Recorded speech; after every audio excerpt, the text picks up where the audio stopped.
Hello everyone, good morning সবাইকে। কেমন আছো তোমরা সবাই? আশা করি তোমরা সবাই খুব ভালো আছো, আমিও খুব ভালো আছি। সকাল সকাল ঘুম থেকে উঠে স্নান করে ঝটপট রেডি হয়ে গেলাম। তো তোমরা ভাবছো এত সকালে রেডি হয়ে কোথায় যাচ্ছি? তো চলো, তার জন্য ভিডিওটা দেখতে হবে। বাড়ি থেকে বেরিয়ে টোটো ধরে আমরা সবাই স্টেশনে চলে আসলাম। তো দেখো, এখানে বাবা, মা, ভাই, মামির ছেলে, মেয়ে এখানে দাঁড়িয়ে আছি। আমরা সবাই ট্রেনের জন্য অপেক্ষা করছি। তো ট্রেন আসলে তারপরে এখান থেকে ট্রেন ধরে ডিরেক্ট ক্যানিং যাব। ক্যানিং গিয়ে ফুলের দোকানে যাব।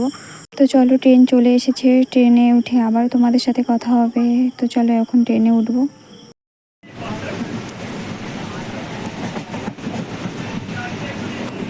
ট্রেন থেকে নেমে মালার দোকানে চলে আসলাম। তো আগের দিনে অর্ডার করে গিয়েছিলাম। ওরা বলছিল অর্ডার করে গেলে মালাগুলো মোটা এবং সুন্দর হবে। আমি 100 টাকা দিয়ে অর্ডার করে গিয়েছিলাম। তো সেগুলোই নেব। দুটো মালা, মাথার চূড়া আর দুটো হাতের চুড়ি, এগুলোই অর্ডার করে গিয়েছিলাম। তো ওরা ওগুলো রেডি করছে। টাকাটা দিয়ে আমি এগুলো নেব, নিয়ে তারপরে এখান থেকে গাড়িতে উঠবো। তো চলো, ভিডিওটা দেখতে থাকো।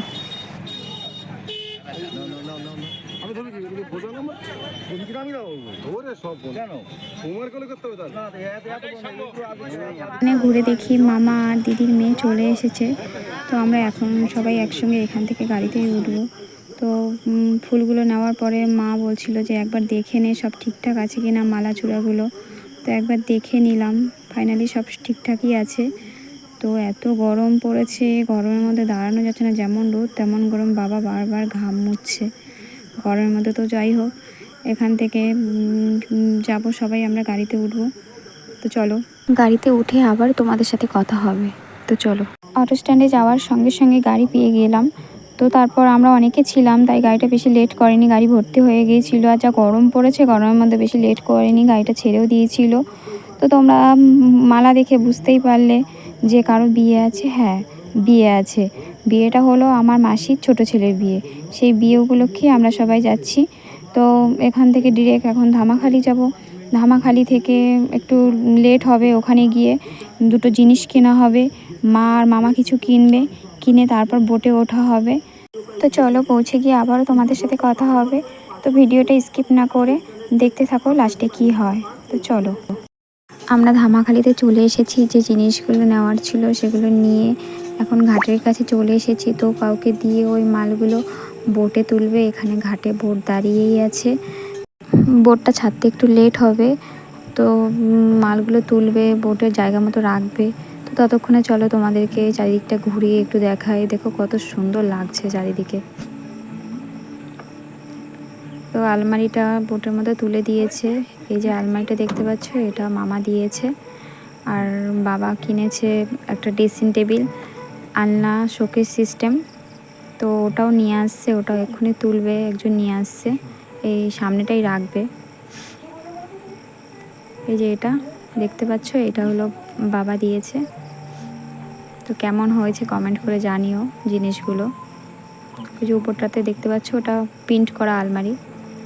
আর এই যে ড্রেসিং টেবিল, আলনা, শোকেস, 3টে সিস্টেম আছে, এটা বাবা দিয়েছে। তো কমেন্টে অবশ্যই জানিও কেমন হয়েছে জিনিস দুটো।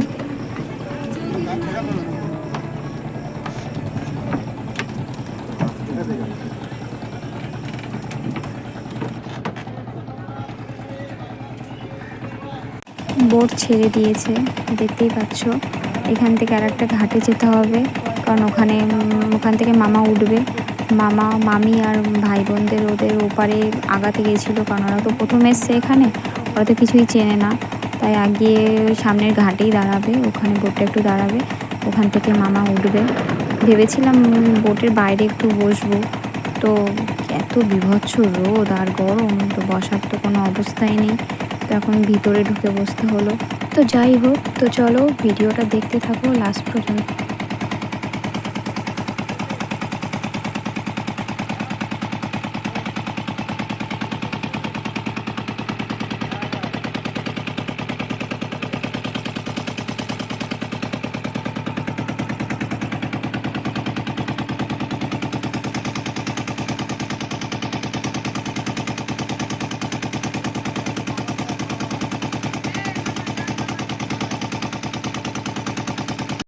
সামনে যে ঘাটটা দেখতে পাচ্ছ, এখানে বোটটা একটু কিছুক্ষণ দাঁড়াবে, কারণ তোমাদেরকে বলেছিলাম যে মামা মামিদেরকে আগাতে গিয়েছিল, তো ওদেরকে আগিয়ে চলে এসেছে। এখানে বোটটা দাঁড়াবে কিছুক্ষণ, এখান থেকে মামা উঠবে।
অনেকক্ষণ ধরে বসে থাকার পর ফাইনালি ঘাট দেখা যাচ্ছে। ঘাটের কাছে এসে পৌঁছালাম। এবার বোটটা দাঁড়ালো। বাবা আগে নেমে গিয়েছে, ব্যাগগুলো উপরে রাখতে গেছে। মা আর আমি ব্যাগগুলো নিয়ে ওখান থেকে বেরিয়ে যাব। এখান থেকে সামনেই পায়ে হেঁটে 5-7 মিনিট মতো লাগবে মাসিবাড়ি যেতে। তো বাবা মামা আর ভাই পরেই আসবে ওরা, কারণ বোট থেকে মালগুলো নামাতে তো একটু টাইম লাগবে। তারপর গাড়ি ভাড়া করবে, বোট থেকে মালগুলো নামিয়ে গাড়িতে তুলবে। ওদের আসতে একটু লেট হবে, তো আমরা মা আর আমি চলে যাব। তো চলো যাওয়া যাক। মাসিবাড়ি গিয়ে পৌঁছে গিয়ে আবার তোমাদের সাথে কথা হচ্ছে। তো চলো। মাসিবাড়িতে পৌঁছে গেছি। এই যে ভাইটা দেখতে পাচ্ছ, ওর বিয়েই আজকে। ও একটু ব্যস্ত আছে, তো বাইরে চলে গেল। তো এই যে সামনে মাসি দাঁড়িয়ে আছে, এটা হলো মাসি, এটা হলো দিদা, আর ওই পাড়া প্রতিবেশী বসে আছে আশেপাশে। তো চলো চলো তোমাদেরকে দেখাই ভাই বউয়ের জন্য যে গিফটটা এনেছি। এই বেনারসি শাড়িটা এনেছি ভাই বউয়ের জন্য। তো শাড়িটা কেমন হয়েছে কমেন্টে জানিও।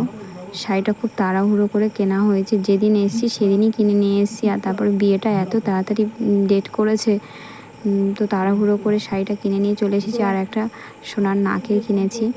তো টিয়া কালারের মধ্যে মেরুন কালার, শাড়িটা কেমন লাগছে অবশ্যই জানিও কমেন্টে।